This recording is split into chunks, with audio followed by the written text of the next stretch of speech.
Good morning, everyone. All right, welcome. Our first meeting of the year. Good to see everyone's faces. Just remember as you speak, please speak into the microphone. Just make sure your microphone is red so that we can capture all of your comments. All right, that is the regular scheduled meeting of the Collection Service Board. This January 12th. Let me go ahead and do a the statement of necessity, not statement of necessity, but the meeting statement. Notice of the January 12th, 2022 meeting of the Collection Service Board, including date, time, and location, has been noticed on the website since October 13th, 2021. Additionally, this month's agenda has been posted on the website since January 5th, 2022. Chip Hellman. Present. Greg Swirsky. Here. Jason Hill. Tony Zikovich. Here. Josh Holton. All right, we do have quorum. Let's move on then to the agenda. There's only one item I'd like to make as far as amendment on the agenda. We will not have a rulemaking hearing today. We'll do that at the next meeting. So we had originally planned one, but it doesn't look like we'll be able to facilitate that today. So other than that, everything else is as printed. Unless there's any amendments that you would like to make or add, we'll entertain a motion to accept the agenda with that amendment. Do we have such a motion? So moved.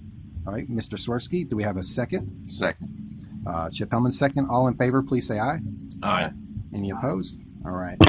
Hearing none, we'll move on then. We typically use our Robert's Rules of Order, as you know, with all of our meetings. So you're no stranger to that. For this year and just ongoing forward, we'll need to go ahead and do a vote on that to continue using Robert's Rules. And then, unless you hear otherwise, we'll just assume that that's our orders, our rules of order. If that's okay with the board, I'll just need a motion to use Robert's Rules. Do we have such a motion? I move we use Robert's Rules. Do we have Second. All in favor, please say aye. Aye. Aye. Aye. Yeah, it feels strange to use Robert's Rules to approve Robert's Rules, doesn't it? All right. Down to the October minutes. Do we have, I'll give you a few moments to look at that. Of course, you've already received these documents, but unless you have any edits, I'll give you a few moments to sort of consider that or ponder that. Unless we have any, we can entertain a motion to approve the minutes.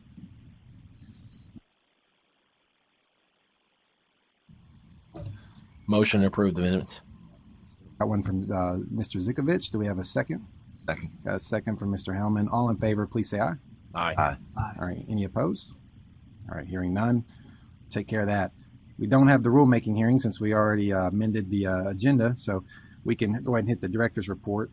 The first report is that budget report. This will be information purposes only.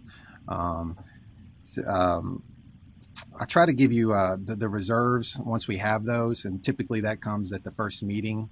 So that's what you see before you there, that first page, just a snapshot of our overall program health. And then we'll do a deep dive in the trending for this fiscal year, that second page. So for our purposes right now, let's just take a look at the first page.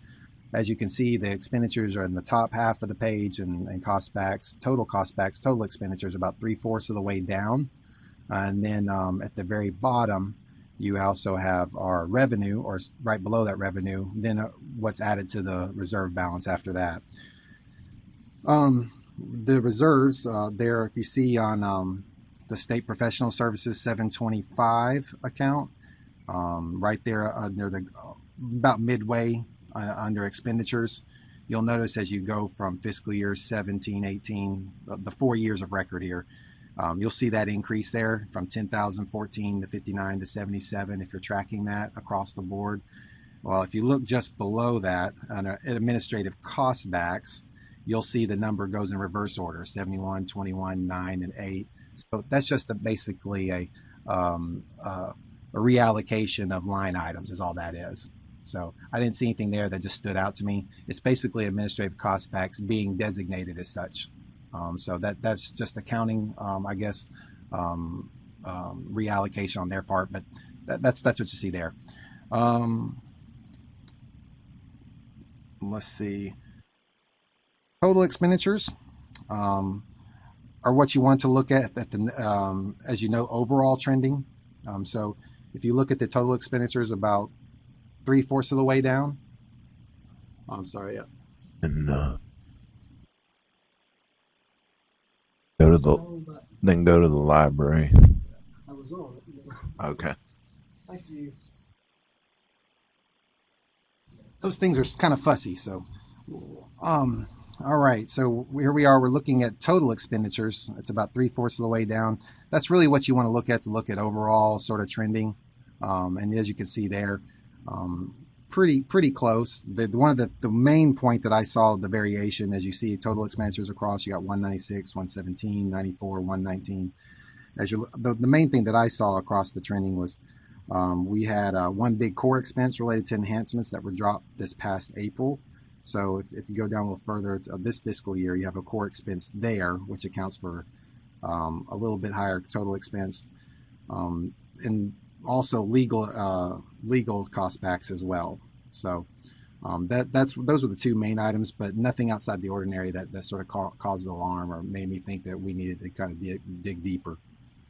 At bottom, the core expense 52,494. Can you just, since you mentioned core, can you just tell us what that is? Oh, I'm sorry. Yeah, we throw those acronyms around, and we probably should share that with the greater body.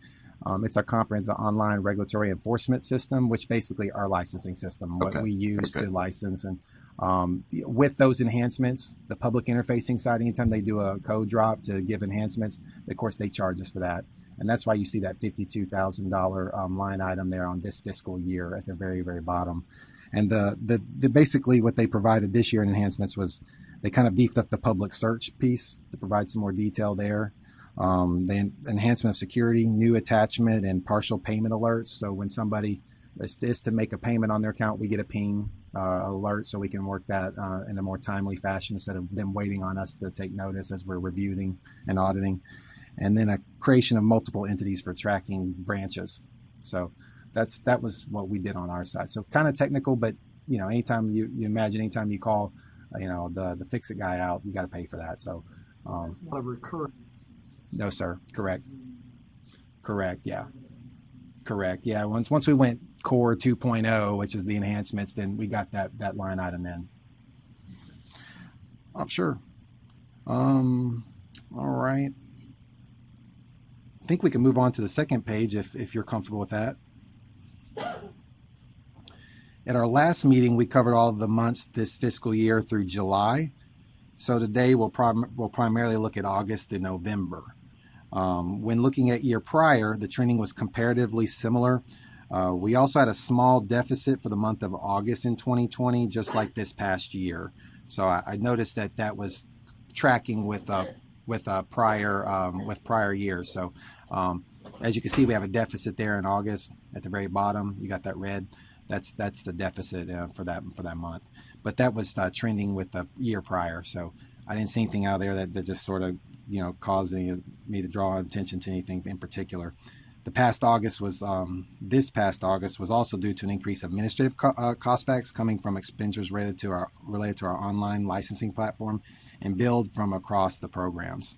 So we got a little bit more enhancements there as well, some troubleshooting, and so then that was billed, of course, across the program. So got a bump in administrative cost backs. You'll see that right there in the middle, where everything's grayed out, but that you see where it says administrative cost backs total.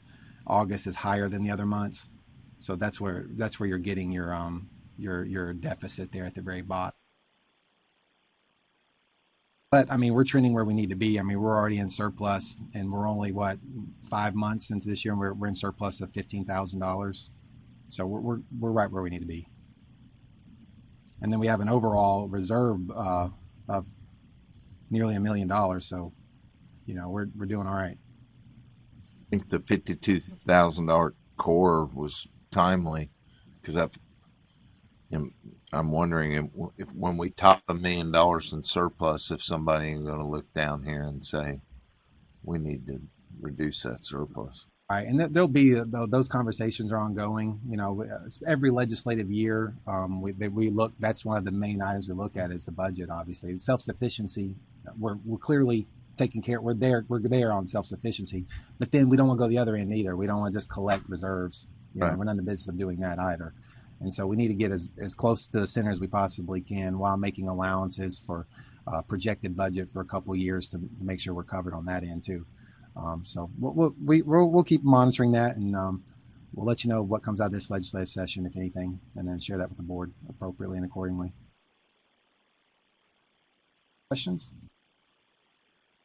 You guys are numbers guys, so I try to come prepared when I'm talking to you about budget. All right, good.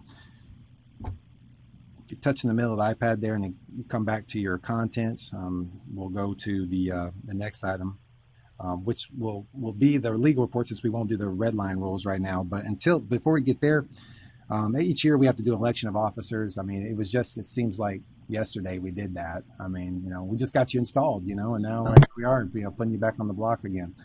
But the statute 6220-104E says the board shall annually select from its member a chair, vice chair, and secretary. No member of the board shall hold more than one such office. That doesn't say anything about reoccurring terms. So right now, it's up to you. You can make any movements you like, but the current chair right now is Chip Hellman, vice chair Greg Swirsky, and secretary Josh Holden. Nomination. Take them one by one, or we can do them together. It's up to you. Enough. We got a motion then from Mr. Hill to leave it as it is, with current chair Chip Hellman, vice chair Greg Swirsky, and secretary Josh Holden. Do we have a second? I second. All right, got a second from Mr. Zikovich. All in favor, please say aye. Aye. Any opposed? All right, hearing none, then we'll move on. It looks like we're at our legal report. Hello, everyone. Good morning. You should have a copy of the legal report. There are 9 cases on the legal report, and just let me know if you have any questions. I'll be happy to answer them. I just want to point. Yes, sir. I got to go straight to the legal report, but I want to compliment the staff, because I've seen legal reports through the years that had case after case, sometimes 30, 40, maybe more. It appears to me the fact that we only have 9 is because the board has empowered the staff to resolve more, and the staff has done that instead of bringing every little nit and nat to the board. Is that fair, Glenn? That is a fair statement. Back in February 2018, at the will of the board, we had agreed citation order, which we dispatched a lot of those right there. But then also things that were outside of our jurisdiction or that weren't within our SOP, we're no longer referring those to legal. So the board gave us the permission to open and then close. What jurisdiction are you hearing it? Exactly. Need that whole paragraph to always get to the end and say closed outside jurisdiction. Right. It's kind of frustrating. So yeah, right. It's like, and let's just keep our nose where it belongs in the industry we're in. I do have so compliments to you guys, to everyone who makes that happen, because a 9-item legal report is unheard of by this board. Except historically, it's like, geez, and then we have to talk about them all. I do have a question about number 7, which seems to be sort of one of the more serious ones on the list. Can you just explain? I mean, we can read it and it's real clear the way you've written it up, but could you just talk about that for a second and what you feel about that, and is $500 enough, et cetera, et cetera? This case is based on my review of the complaint and all the documents that were submitted with the complaint and correspondence with the respondent. The issue just seems to be a matter of they're saying that they did not know that they needed to be licensed in Tennessee to conduct collections activity. I don't know exactly what happened. Maybe an agent or something that was not supposed to be collecting in Tennessee or something. I don't know exactly what happened there, but they submit that they were not aware that they had to be licensed in Tennessee, and they're currently seeking licensure in Tennessee, so they're not collecting on that complaint anymore. Wasn't really sure. I mean, my understanding was that the board most likely would want something to happen there. generally the first, at least on the current citation schedule, it's $250, but not for unlicensed activity per se, but just that's the sort of the lowest amount. Right. So I kicked it up to 500, but that can be raised or lowered based on the board. I ask some follow-up questions. Is this Absolutely. and we anonymize this report, and I'm glad because we're in this industry and we don't want any names. But is this a large enough entity that they should have known they needed to be licensed? Like, I think if I were to ask, for example, Mr. Swirsky, if I were to ask Greg about certain states, he would tell me right off the top of his head, we have to be licensed in that state. And we all know which ones. There's a process for this. So if this agency has any sophistication at all, they should have known this. I guess is what I'm asking. Or is this kind of a startup? Oh, I didn't really know I had to be licensed. I'm not entirely sure. My understanding it's 1 to 10 employees somewhere in there. I don't know exactly how big or small. I'm just basing it off of the documents that are submitted in the complaint and just the research that I conducted outside of that. But I don't really know enough about the company to say. I mean, the statute says that anyone the collection service needs to be licensed to conduct collection activity. So I wasn't really worried about the size, but I do understand what you mean, and I'm not sure exactly the Sometimes, size. and sometimes computer systems aren't set up right, and you just make a mistake. An account pops, someone calls in a state where you're trying to restrict collection activity, and that's. So I don't know. I was just a little more curious, but It doesn't seem to be sort of a intentional thing. I think it does, based on the complaint and the documents submitted, it does seem to be sort of a mistake. I don't know exactly how the mistake happened, but So- It looks like, 1 to 10 employees. It's probably not a real sophisticated company. right, I mean, not to say anything yeah, wrong, right. but, If they had 100 employees, I'd be saying, look, they were supposed to know. We need to pop them good. They knew this. But 1 to 10 employees, they probably didn't think it through. So anyway, I'm fine with the 500. I'm fine if you want to lower it to 250. I don't think we should go up any higher. That's my opinion, but okay. Well, it's up to the board. I mean, I'd submit just to leave the recommendation as it is. If that works, if not, then we can raise it or lower it. Just it's up to you. I'm fine with it. Okay. I hate to hit a small business with too big of a fine if they truly are, and you guys know if they followed through with the application, they're trying to meet the requirements, whatever the board wants. But I definitely would not go up. Do you think we'll get the civil penalty, $500? Will they pay it? Well, I don't know for sure. I hope so. It's my intent to follow through with it until it's paid. Yeah, if they're seeking licensure in Tennessee, they will run into an issue with getting that license if the consent order is not paid, at least through us. The way that it works, at least on the program side and with legal as well, is that it's sort of if there's, like, for example, if this case is flagged or this complaint is flagged and they have a consent order in there for $500, whatever the amount is, and it hasn't been paid, and they apply for licensure, then that will be brought up during the application process. So, Board before has talked about, that was one of the reasons why historically the board wanted to move to NMLS at some point as well. It's a lot easier to collect when all their license lines would be in jeopardy, potentially, invisible to all, than it is when it's just one state, So at some having those to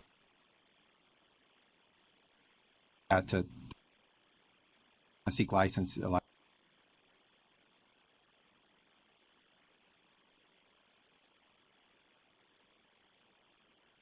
On the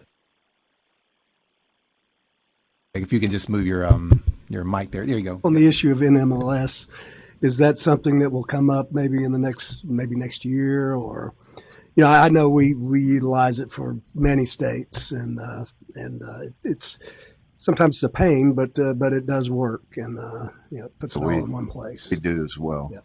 And but I know we've talked about it before, but I can't recall what the timeline is for that. It's in, obviously we're in legislative session this year, and so we'll see if it gets picked up.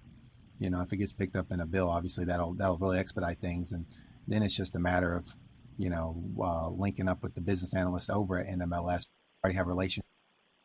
That should move pretty.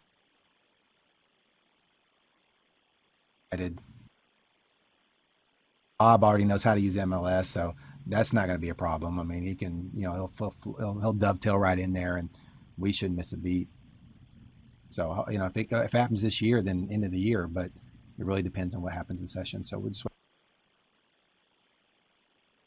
One last question: is there a bill, or I know you guys aren't tracking all the bills, but if that's something, should we, from our side, be moving to suggest that to our... The board already did that Okay. a few years ago, said that Okay. that was their desire. But, at that point, obviously it's outside of our hands now. It's up to legislators to make that determination. So we've heard from the board officially.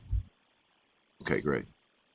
Well, last point, with the consolidation of the industry and fewer and fewer agencies, it may not be the way to go. I mean, that's another way to look at it. We've got a pretty substantial board and administration, and it may be something that we can continue to handle ourselves. Just a comment. All right. Other questions on the legal report? I don't have any.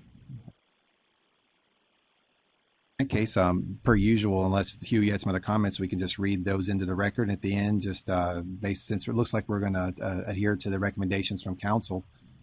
He'll just read those into the record, then we'll do one motion. So, right? Okay. All right. Just a comment from earlier. You mentioned how there's only 9 cases on the legal report. I do receive, multiple emails a week, sort of asking my thought from the centralized complaints process, sort of if these complaints fall within jurisdiction. So I do try to mitigate that as much as possible. If something's outside jurisdiction, I will close it at that time, but I do lean on the side of opening it just in case I can close it later. So if I'm not sure about something, if I need further information, perhaps from the respondent, then I will request that they open it, and then I can close that at a later time. So I just wanted to make that point. Can I clarify my comments to make sure it's part of this record? The volume has not gone down in terms of inquiries and so forth. What has gone up is the ability of the staff to make decisions without bringing every matter before this board, and that was what I want to compliment you on. But I want to clarify that I'm sure you do get multiple inquiries per week, and then you guys are just handling those. Not that the volume has gone down, because I think probably if we were to go back and look, it's probably gone up. We're in a pretty litigious environment and complaint oriented, whether it's CFP complaints or credit reporting disputes. Those of us in the industry, those things are all tracking up. So you can only assume that consumers are even more active today than they were a few years ago. So I think for the record, the volume is still there. You guys are just handling more of it. And so I'm appreciative of that. I just wanted to make that point, just in case there was any confusion there. Yeah, that's good. Okay. Well, in that case, I'll just reiterate the cases and then the recommendation for the record. Case number 1, 2021-065411, recommendation is closed. Case number 2, 2021-058671, recommendation is a letter of warning regarding unlicensed activity. Case number 3, 2021-065891, recommendation closed. Case number 4, 2021-067281, recommendation closed. Case number 5, 2021-065721, recommendation close. Case number 6, 2021-062251, recommendation close. Case number 7, 2021-069961, recommendation is a consent order with a $500 civil penalty and authorization for formal hearing for violation of TCA 622105A, unlicensed activity, no license issued. Case number 8, 2021-078601, recommendation close. Case number 9, 2021-071791, recommendation close. And there are no cases to be represented. Represented. All right, hearing that, do we have a motion to accept the legal report as stated? Yeah, I move we accept the report. All right, we got a motion from Mr. Hellman. Do we have a second? Second? Got a second from Mr. Swirsky. All right, all in favor, please say aye. Aye. Any opposed? All right, hearing none, that's been approved. All right, well, looks like we're at new business then. Do we have anything else that we'd like to discuss or that needs to come before the board? And then we can move adjournment. Motion to adjourn. A second. All in favor, please say aye. Aye. All right, we are adjourned. Thank you. 29 minutes. Good job, Glenn. It'll take me longer to fill out this paperwork.